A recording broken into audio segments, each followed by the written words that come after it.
Everyone assumes the three-toed sloth is barely holding on. It is not. What we are about to show you was quietly confirmed and quietly forgotten. There is an animal in the forest canopy of Central and South America that, by every biological rule we use to measure survival, should not exist. Its metabolic rate runs at roughly half what its body size predicts. Its muscles are structurally reduced compared to every other tree-dwelling mammal. It processes nutrients from leaves so poor in protein they would fail to sustain most vertebrates. It moves slowly enough that algae grows on its fur, and it has done this for 10,000 years without any meaningful change to its blueprint. The Bradypus tridactylus, the three-toed sloth. Researchers have described its body plan as an evolutionary anomaly, an animal that operates at a loss. What they stopped explaining, in any form accessible outside academic journals, is that the anomaly runs deeper than the lifestyle. Something in the anatomy of this animal does something no other mammal does. The three-toed sloth lives almost entirely upside down. It sleeps 16 to 20 hours per day. When it moves, which is rarely, it travels no more than 40 meters before stopping again. The rest of the time it hangs from a branch, apparently doing nothing. The body that supports this lifestyle looks, from the outside, like a series of compromises made against survival. The jaw is weak. Vision is poor. Thermoregulation is unreliable. On cold mornings, sloths have been recorded dropping into near catatonic states until the sun warms them. The gut processes food so slowly that digestion can take up to a month, and the fur hosts a living community of algae, moths, and beetles. Yet by population count, the three-toed sloth is among the more successful large mammals in the neotropical forest. This is the version of the sloth that science communicators settled on, an animal that survives by doing almost nothing on food that barely qualifies as nutrition. That framing has gone mostly unchallenged. It is also incomplete.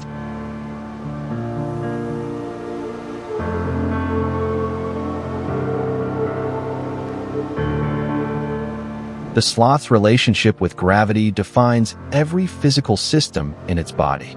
Hanging upside down is not incidental. It is the condition under which everything else operates. The claws are the most visible part of this equation. 3 prominent curved hooks on each forefoot, locking over branches. They look purpose-built.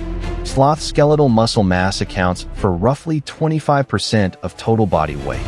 A comparable mammal runs closer to 45%. That deficit is part of why metabolic predictions for the sloth consistently fail. It burns energy at a rate between 40 and 70% below what body mass equations project. The natural assumption, watching a sloth hang motionless for hours, is that those remaining muscles are working, that the forearm is in constant low-level contraction, that the animal is quietly exerting itself to stay attached. Most sloth biology literature presents exactly this picture. A low-cost grip, achieved through minimal muscle activity, sustained by the slowest mammalian metabolism on record. The sloth's body has tuned down to the minimum required to keep holding on. That framing is almost entirely correct. Almost. Except that is not what is happening. The forearm is not contracting. The muscles are not working.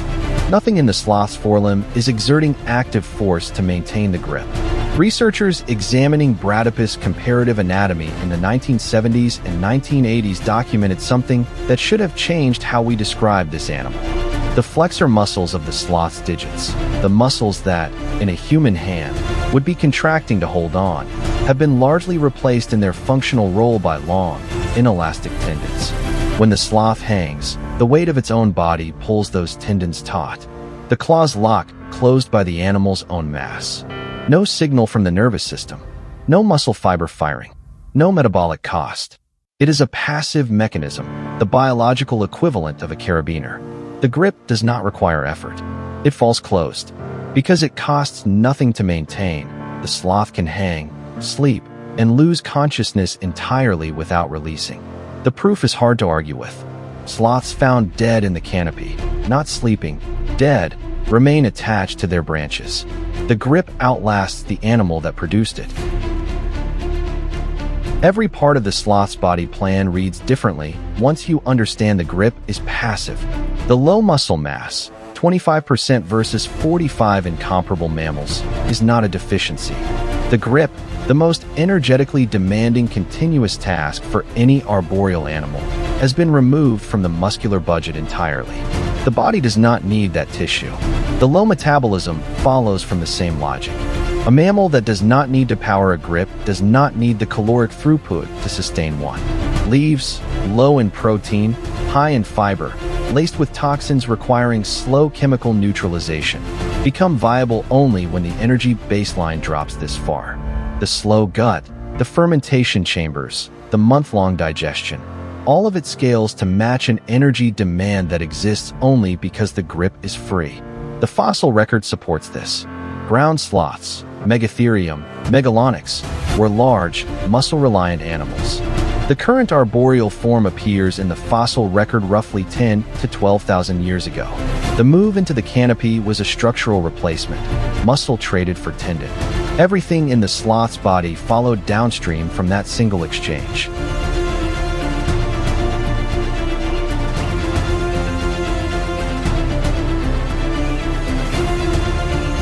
The old story survived because you cannot see inside a forearm by watching an animal hang from a tree.